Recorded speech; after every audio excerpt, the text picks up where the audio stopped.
Hello po, good morning. Ito nga pala, nagluluto ako ng sinigang na pork. Ayan, sinigang na pork. Ito yung, lalagyan ko siya ng maraming gabi kasi gusto ng anak ko yung gabi. Tas kangkong.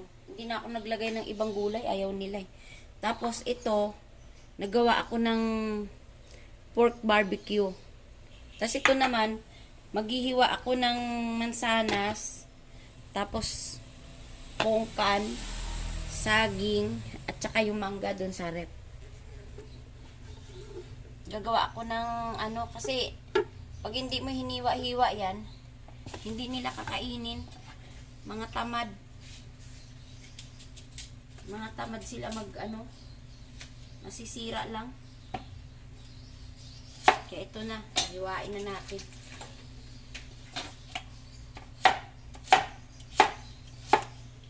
Iwa-iwain ko yan, tapos lalagyan ko siya ng keso at saka mayonnaise.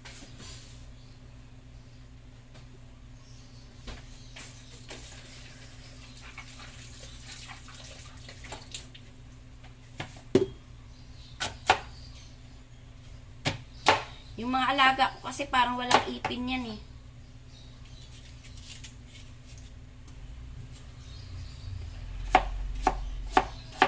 Kumbaga sa nguyain na lang, tamad pa. Diba? Nilalaglag ko na sila. Hindi, sayang naman kasi talaga. Masira lang. Kaya kailangan gawa ng paraan para makain. Ganyan ako pag nag-aano ng mga prutas. Pinaghahalo-halo ko yan.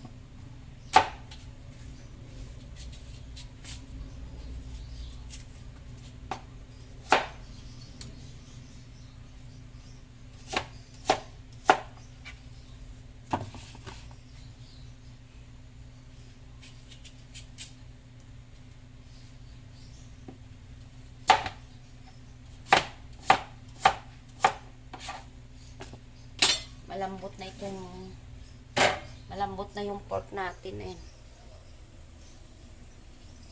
Maya ilalagay ko na yung gabi.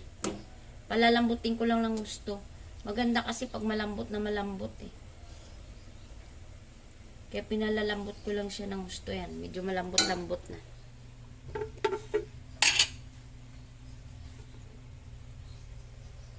Ito naman, itutuloy ko to. Tuloy ko sa paghiwa.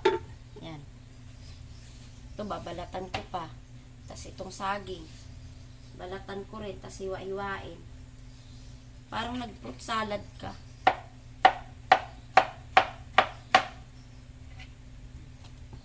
Tapos lalagyan mo ng keso yan mamaya. At saka mayonnaise. Yung gustong-gusto nila yan pag may ganyan.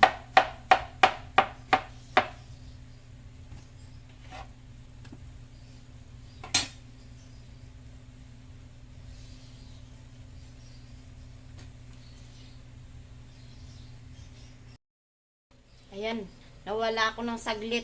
Ito kasi nagpainom muna ako ng gamot sa ubo dun sa apo ko. Kasi nagkaubo siya. 0.5 months siya. Wala yung pidya niya ngayon kasi linggo, bukas pa. 2 araw na siya inuubo kasi nagmahal na araw, 'di ba? Walang pidya talaga. Ngayon ginawa ko, bumili, over the counter kami sa Mercury, bumili yung daddy at saka mami niya para mapainom namin siya kahit papano mahibsan yung ubo-ubo niya. Pero hindi naman totaling ubo ng ubo, hindi.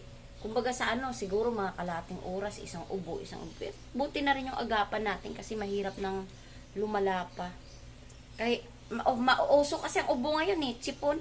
Kahit nga ako, gawa ng, siyempre gumagalaw ka, napagpapawisan ka. Kaya yun, ako talaga kasi, aminado ako na kalaban ko talaga ang tag-araw. Mas okay sa akin yung tag-ulan. Kasi pag tag-ulan, hindi ako papawisan sa likod, hindi ako nagkakasakit. Pero pag itong tag-init, pag pumawis na yung likod ko, nandyan na yung ubot sipon ko. Kaya, every year, alam ko na kung anong mangyayari sa akin. Ganun talaga sakit ko. Napakahina ako sa init. Basta pagpawisan lang yung likod ko, nandyan na talaga yan. Pag alam ko na pawala na yung init na yan, ayan, makakatikim na ako ng ginhawa niyan. Ayan, ito. Para sa apo ko. Pero ako naman, umiinom naman ako ng para sa amin.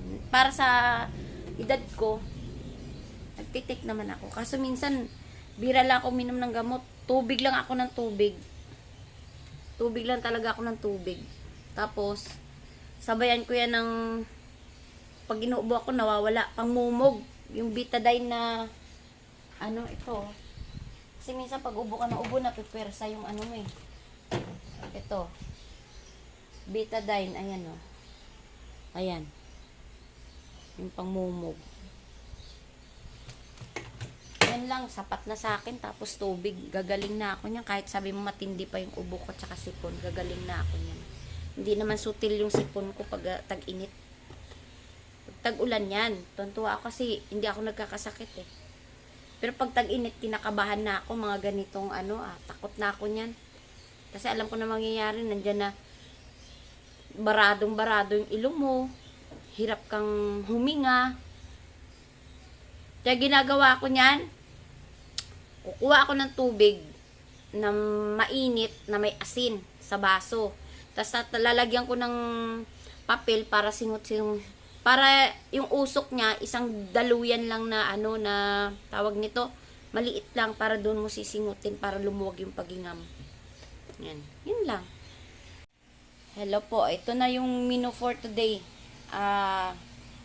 Kumbaga sa ano, fruit salad.